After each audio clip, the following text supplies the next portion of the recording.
प्यारे बच्चों, आज हिंदी विषय के अंतर्गत संस्कृत खंड के पाठ 3 का अध्ययन करेंगे,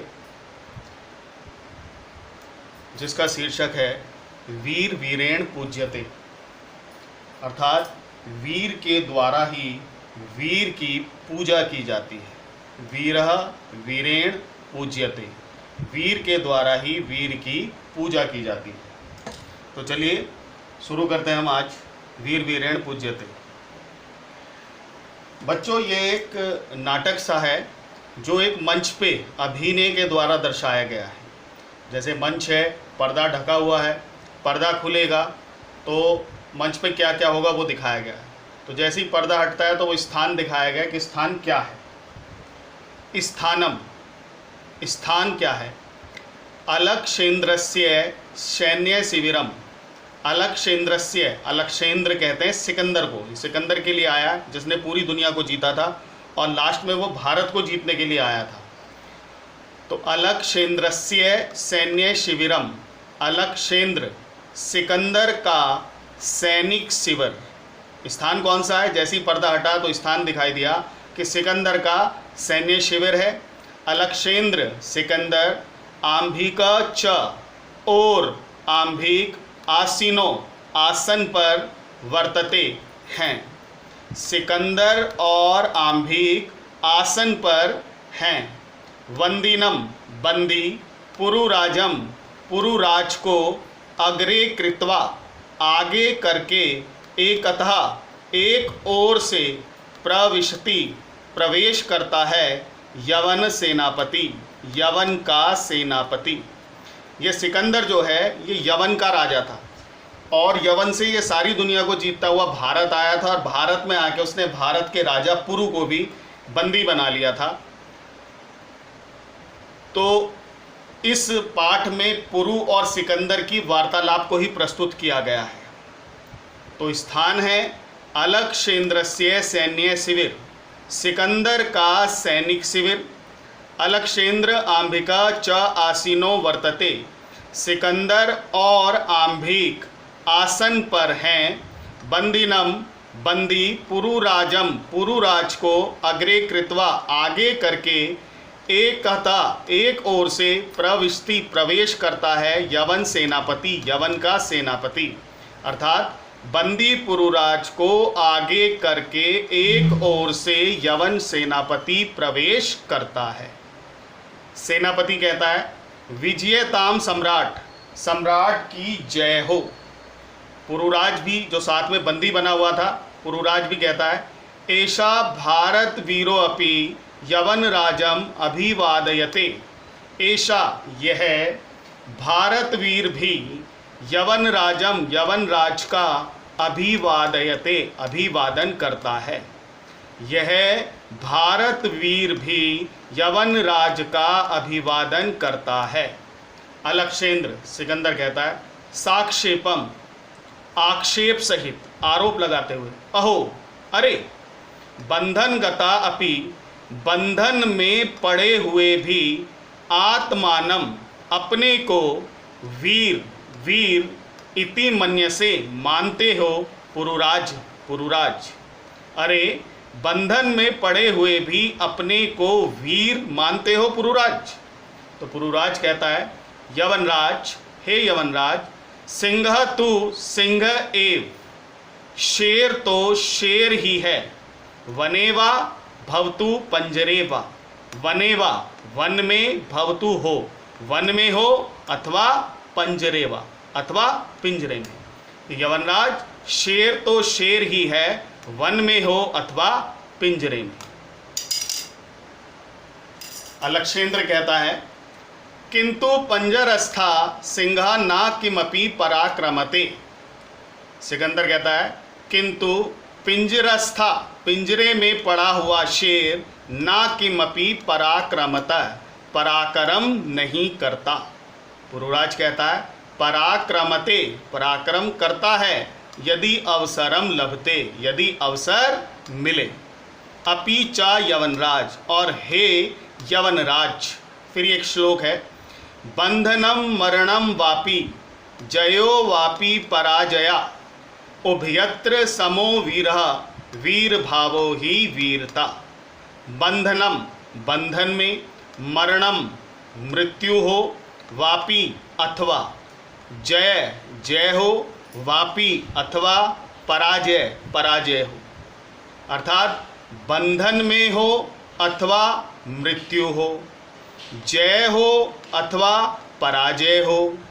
उभयत्र समो वीरः, उभयत्र दोनों ही स्थितियों में, समो समान, वीरा वीर है, वीर पुरुष दोनों ही स्थितियों में एक समान रहता है। वीर भावो ही वीरता, वीर भाव को ही वीरता कहते हैं। पूरे श्लोक का अर्थ देख लीजिए। बंधनम मरणम वापी जयो वापी पराजया, बंधन में हो अथवा मृत्यु हो, जय हो अथवा पराजय हो। वीर पुरुष दोनों ही स्थितियों में एक समान रहता है, वीर भाव को ही वीरता कहते हैं। आंभीराज कहता है, सम्राट वाचाल ऐसा हंतव्य, सम्राट ऐसा यह, वाचाल वाचाल, हंतव्य मार डालने योग्य है। वाचाल का अर्थ है जो ज़्यादा बोलता है। तो आंभीराज जो सिकंदर के पास ही बैठा हुआ था, सिकंदर का मित्र था तो वो भी भारत का, लेकिन उसने सिकंदर ने उसको हराकर उसे अपना मित्र बना लिया था। तो वो कहता है सम्राट वाचाल एष हंतव्य, यह वाचाल मार डालने योग्य है। सेनापति जो पुरु को लेके आया था तो वो तुरंत बोलता है आदिशतु सम्राट, आदेश दो सम्राट। अलक्षेंद्र सिकंदर कहता है अथ मम मैत्री संधे अस्वीकरणे तव किम अभिमतम आसीत पुरुराज। हे पुरुराज, मेरी मैत्री संधि को अस्वीकार करने की तुम्हारी क्या इच्छा थी? मेरी मैत्री संधि को अस्वीकार करने की तब तुम्हारी किम क्या अभिमतम इच्छा आसीत थी? मेरी मैत्री संधि को अस्वीकार करने की तुम्हारी क्या इच्छा थी? पुरुराज कहता है स्वराजस्य रक्षा, स्व अपने राज्यस्य राज्य की रक्षा, राष्ट्रद्रोहाच और राष्ट्रद्रोह से मुक्ति। अपने राज्य की रक्षा और राष्ट्रद्रोह से मुक्ति। अलक्षेंद्र सिकंदर कहता है मैत्री करणे अपि राष्ट्रद्रोह, मैत्री करने में भी राष्ट्रद्रोह, मित्रता करने में भी राष्ट्रद्रोह। पुरुराज कहता है आम हाँ राष्ट्रद्रोह, हाँ राष्ट्रद्रोह यवनराज। एकम इदम भारत राष्ट्रम, इदम यह, भारत राष्ट्र, एकम एक है, बहुनी चा अत्र, चा और अत्र यहाँ, बहुनी बहुत से, राज्यानी राज्य हैं और यहाँ बहुत से राज्य हैं। बहव च शासका, च और बहव बहुत से, शासका बहुत से शासक हैं। यह भारत राष्ट्र एक है और यहाँ बहुत से राज्य हैं और बहुत से शासक हैं। त्वम मैत्री संधिना, तुम मैत्री संधि से, तान उनको, विभज्य विभाजित करके, भारतम जेतुम इच्छसी भारत को जीतना चाहते हो। तुम मैत्री संधि से उनको विभाजित करके भारत को जीतना चाहते हो। आंभिक च अस्य प्रत्यक्ष प्रमाणम, च और अस्य और, च और आंभिक अस्य इसका, प्रत्यक्षम प्रत्यक्ष, प्रमाणम प्रमाण है, और आंभिक इसका प्रत्यक्ष प्रमाण है। अलक्षेंद्र कहता है सिकंदर भारतम एकम राष्ट्रम इति तव वचनम विरुद्धम, भारत एक राष्ट्र है, तुम्हारा यह वचन गलत है। विरुद्धम गलत है, भारत एक राष्ट्र है, तुम्हारा यह वचन गलत है। इहि तावत राजानः जनाः च परस्परम द्रुह्यन्ति, यहाँ राजा और प्रजा परस्पर द्रोह करते हैं या द्वेष करते हैं।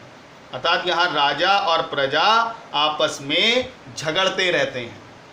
तो पुरुराज पुरु कहता है तत् सर्वम अस्माकं आंतरिकः विषय, तत् वह सर्वम सब अस्माकम हमारा आंतरिक है, आंतरिक विषय मामला, वह सब हमारा आंतरिक मामला है। बाह्य शक्ति तत्र हस्तक्षेप असह्य यवनराज। हे यवनराज, बाह्य शक्ति का उसमें हस्तक्षेप असह्य, असहनीय है या सहन करने योग्य नहीं है।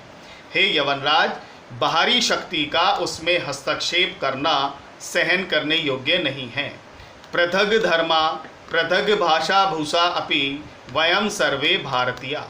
पृथक धर्मा, पृथक धर्म या अलग धर्म, पृथक भाषा भूषा, अलग भाषा, अलग वेशभूषा अपि होने पर भी वयम हम सर्वे सभी भारतीय भारतीय हैं। अलग धर्म, अलग भाषा, अलग वेशभूषा होने पर भी हम सब भारतीय हैं। विशालम अस्माकं राष्ट्रम, अस्माकं हमारा, राष्ट्रम राष्ट्र, विशालम विशाल है, हमारा राष्ट्र विशाल है। तथा ही क्योंकि, फिर ये एक श्लोक आया है, उत्तरम यतः समुद्रस्य हिमाद्री च एव दक्षिणम वर्षम तद भारतम नाम भारती यत्र संतति। उत्तरम यतः समुद्रस्य, यता जो, समुद्रस्य समुद्र के, उत्तरम उत्तर में, जो समुद्र के उत्तर में, च और हिमाद्री हिमालय के दक्षिण में स्थित है। जो समुद्र के उत्तर में और हिमालय के दक्षिण में स्थित है। वर्ष तदा भारतम नाम, तद वह भारत नाम, भारत नाम का वर्षम देश है, भारती यत्र संतति, और जहाँ की संतति संतान भारती भारतीय है। पूरे श्लोक का अर्थ है, जो समुद्र के उत्तर में और हिमालय के दक्षिण में स्थित है वह भारत नाम का देश है, जहाँ की संतान भारतीय है। अलक्षेंद्र कहता है, अथ में भारत विजय दुष्कर है, फिर तो मेरी भारत पर विजय कठिन है, फिर तो भारत पर मेरी विजय कठिन है। पुरुराज, पुरु कहता है, ना केवलम दुष्करम, ना केवल कठिन है, असंभवो अपि, असंभव भी है। अलक्षेंद्र, सिकंदर कहता है, सरोषमम, सरोष का मतलब है रोष यानी क्रोध से, क्रोध पूर्वक। दुर्विनीत, हे दुष्ट, किम ना जानासी, क्या तुम नहीं जानते, इदानीम इस समय, विश्व विजयीन अलक्षेंद्रस्य अग्रे वर्तसे, विश्व विजेता सिकंदर के अग्रे आगे वर्तसे हो, कि हे दुष्ट क्या तुम नहीं जानते इस समय विश्व विजेता सिकंदर के सामने हो। पुरुराज, पुरु कहता है, जानामि, जानता हूँ, किंतु सत्यम तु सत्यम एव यवनराज, किंतु यवनराज सत्य तो सत्य ही है। भारतीया वयम गीताया संदेशम ना विस्मरामा, वयम हम भारतीय भारतीय गीताया गीता का संदेशम संदेश ना विस्मरामा नहीं भूले हैं, विस्मरामा भूले हैं, हम भारतीय गीता का संदेश नहीं भूले हैं। अलक्षेंद्र, सिकंदर पूछता है, कस्तावत गीताया संदेशा, कस्तावत क्या, गीताया गीता का, संदेशा संदेश, गीता का क्या संदेश है। पुरुराज कहता है, श्रूयताम, सुनो, हतो वा प्राप्स्यसि स्वर्गम जित्वा वा भोक्ष्यसे महीन निराशी निर्ममो भूत्वा युध्यस्व विगतः ज्वरः। हतो वा प्राप्स्यसि स्वर्गम, मर गए तो स्वर्ग को प्राप्त करोगे। हतो वा, मर गए तो स्वर्गम, स्वर्ग को प्राप्स्यसि प्राप्त करोगे। जित्वा वा भोक्ष्यसे महीन, और जीत गए तो महीन पृथ्वी का भोक्ष्यसे भोग करोगे। मर गए तो स्वर्ग को प्राप्त करोगे, जीत गए तो पृथ्वी का भोग करोगे। निराशी, निराशी का मतलब है बिना आशा के, अर्थात इच्छा रहित। निर्ममो, जिसमें कोई ममता ना हो, कोई मोह ना हो, यानी कि मोह रहित। भूतवा होकर युद्धस्व, युद्ध करो, विगत है ज्वर, संताप रहित। इसलिए इच्छा रहित, मोह रहित और संताप रहित होकर युद्ध करो। पूरे श्लोक का अर्थ है, मर गए तो स्वर्ग प्राप्त करोगे, जीत गए तो पृथ्वी का भोग करोगे। इसलिए इच्छा रहित, मोह रहित और संताप रहित होकर युद्ध करो। अलक्षेंद्र सिकंदर किमपि विचिन्त्य, कुछ सोचकर, अलम तव गीतया, अपनी गीता को रहने दो। पुरुराज, हे पुरुराज, अपनी गीता को रहने दो। त्वम अस्माकं बंदी वर्तसे, तुम हमारे बंदी हो। ब्रूहि, बताओ, कथम, कैसा, त्वयि, तुम्हारे साथ, वर्तितव्यम, व्यवहार करना चाहिए, तुम्हारे साथ क्या व्यवहार किया जाए। पुरुराज, पुरु कहता है, यथ एकेन वीरेण वीरम प्रति, जैसा एक वीर वीर के प्रति करता है, अर्थात जैसा एक वीर को दूसरे वीर के साथ करना चाहिए। यथ एकेन वीरेण वीरम प्रति, यथ एकेन, जैसा एक वीरेण वीर वीर के प्रति करता है। अलक्षेंद्र सिकंदर कहता है, पुरो वीर भावेन हर्षिता, पुरु के वीर भाव से हर्षिता, प्रसन्न होकर, पुरु के वीर भाव से प्रसन्न होकर। साधु वीर साधु, ठीक है वीर, ठीक है। नूनम वीरा असी, नूनम, निश्चय, तुम निश्चय ही वीर असी हो, तुम निश्चय ही वीर हो। धन्यत्वम, तुम धन्य हो। धन्या ते मातृभूमि, तुम्हारी मातृभूमि धन्य है। सेनापतिम उद्देश्य, सेनापति को लक्ष्य करके बोलता है सेनापति, तो सेनापति कहता है सम्राट। अलक्षेंद्र सिकंदर कहता है, वीरस्य पुरुराजस्य बंधनानि मोचय, वीर पुरुराज के बंधनों को मोचय, खोल दो, वीर पुरुराज के बंधनों को खोल दो। सेनापति कहता है, यत् सम्राट आज्ञापयति, सम्राट की जो आज्ञा। अलक्षेंद्र सिकंदर, एकेन हस्तेन पुरो द्वितीयेन च आंबिकस्य हस्तम गृहीत्वा, एकेन, एक, हस्तेन, हाथ से, पुरो, पुरु के, द्वितीयेन च, और दूसरे से, आंभिकस्य, आंभिक के, हस्तम, हाथ को, गृहीत्वा, पकड़कर, एक हाथ से पुरु के और दूसरे से आंभिक के हाथ को पकड़कर। वीर पुरुराज, सखे आंभिक, मित्र आंभिक, इतम परम वयम सर्वे समान मित्राणि, इतः परम, अब से, वयम, हम, अब से हम, सर्वे, सभी, समान मित्राणि, समान मित्र हैं।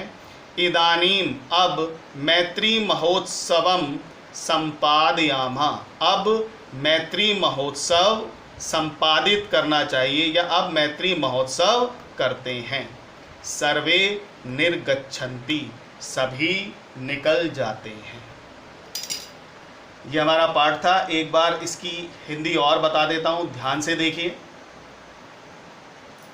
से केवल हिंदी बताऊंगा।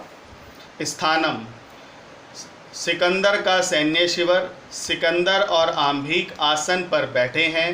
बंदी पुरुराज को आगे करके एक ओर से यवन सेनापति प्रवेश करता है। सेनापति, सम्राट की जय हो। पुरु, यह भारत वीर भी यवन राज का अभिवादन करता है। सिकंदर आक्षेप सहित, अरे बंधन में पड़े हुए भी अपने को वीर मानते हो पुरुराज। पुरु, यवनराज, शेर तो शेर ही है, वन में हो अथवा पिंजरे में। सिकंदर, किंतु पिंजरे में पड़ा शेर पराक्रम नहीं करता। पुरु, पराक्रम करता है यदि अवसर मिले। और हे यवनराज, बंधन में हो अथवा मरण में, मृत्यु हो अथवा जय हो अथवा पराजय, बंधन में हो अथवा मृत्यु हो, जय हो अथवा पराजय हो, वीर पुरुष दोनों ही स्थितियों में एक समान रहता है। वीर भाव को ही वीरता कहते हैं। अंभिराज, सम्राट, यह वाचाल मार डालने योग्य है। सेनापति, आदेश दो सम्राट। सिकंदर, मेरी मैत्री संधि को अस्वीकार करने की तुम्हारी क्या इच्छा थी पुरु? पुरुराज, अपने राज्य की रक्षा और राष्ट्रद्रोह से मुक्ति। सिकंदर, मैत्री करने मित्रता करने में भी राष्ट्रद्रोह? पुरु, हाँ राष्ट्रद्रोह यवनराज। यह भारत राष्ट्र एक है और यहाँ बहुत से राज्य हैं और बहुत से शासक हैं। तुम मैत्री संधि से उनको विभाजित करके भारत को जीतना चाहते हो और आंभिक इसका प्रत्यक्ष प्रमाण है। सिकंदर, भारत एक राष्ट्र है, तुम्हारा यह वचन गलत है। यहाँ राजा और प्रजा परस्पर लड़ते रहते हैं या द्रोह करते रहते हैं। पुरु कहता है, यह वह सब हमारा आंतरिक मामला है। यवनराज, भारी शक्ति का उसमें हस्तक्षेप सहन करने योग्य नहीं है। अलग धर्म, अलग भाषा, अलग वेशभूषा होने पर भी हम सब भारतीय हैं। हमारा राष्ट्र विशाल है, क्योंकि जो समुद्र के उत्तर में और हिमालय के दक्षिण में स्थित है वह भारत नाम का देश है और जहाँ की संतान भारतीय है। सिकंदर, तो फिर मेरी भारत विजय कठिन है? पुरु कहता है, ना केवल कठिन है, असंभव भी है। सिकंदर रोषपूर्वक, हे दुर्विनीत, हे दुष्ट, क्या तुम नहीं जानते इस समय विश्व विजेता अलक्ष्य सिकंदर के सामने हो? पुरु, जानता हूँ, किंतु सत्य तो सत्य ही है यवनराज। हम भारतीय गीता का संदेश नहीं भूले। सिकंदर, गीता का संदेश क्या है? पुरु, सुनो। मर गए तो स्वर्ग को प्राप्त करोगे, जीत गए तो पृथ्वी का भोग करोगे। इसीलिए इच्छा रहित, मोह रहित और संताप रहित होकर युद्ध करो। सिकंदर, किमपि विंजय, कुछ सोचकर। अपनी गीता को रहने दो पुरुराज, तुम हमारे बंदी हो। बताओ तुम्हारे साथ कैसा व्यवहार किया जाए? पुरु, यह जैसा एक वीर के साथ करता है। सिकंदर पुरु के वीर भाव से प्रसन्न होकर, ठीक है वीर, ठीक है, तुम निश्चय ही वीर हो, तुम धन्य हो, तुम्हारी मातृभूमि धन्य है। सेनापति को लक्ष्य करके सेनापति बोलता है, सम्राट। सिकंदर, वीर पुरु के बंधनों को खोल दो। सेनापति, सम्राट की जो आज्ञा। सिकंदर एक हाथ से पुरु के और दूसरे से आंभिक के हाथ को पकड़कर, वीर पुरुराज, मित्र आंभिक, अब से हम सभी समान मित्र हैं। अब मैत्री महोत्सव करते हैं। सभी चले जाते हैं। पाठ आपको समझ में आ गया होगा। अगर फिर भी कोई कन्फ्यूज़न हो तो आप दोबारा से वीडियो को देख लीजिए और बहुत ध्यान से पाठ को 2 बार 3 बार देख लीजिए, तो आपको पाठ समझ में आ जाएगा। और यदि आपने पाठ समझ लिया है तो फिर आप इस पाठ के श्लोक, क्वेश्चन आंसर, हिंदी वाक्यों का संस्कृत में अनुवाद सब अपने आप कर लेंगे। इसीलिए संस्कृत में पाठ को समझना बहुत आवश्यक है। इस पाठ का कोई भी अवतरण नहीं करना। इस पाठ में जो 3 श्लोक आए हैं, आप कॉपी में उन 3 श्लोकों का अर्थ लिख लीजिएगा। अगले नेक्स्ट टर्न पे हम इस पाठ के क्वेश्चन आंसर और हिंदी वाक्यों का अनुवाद करेंगे।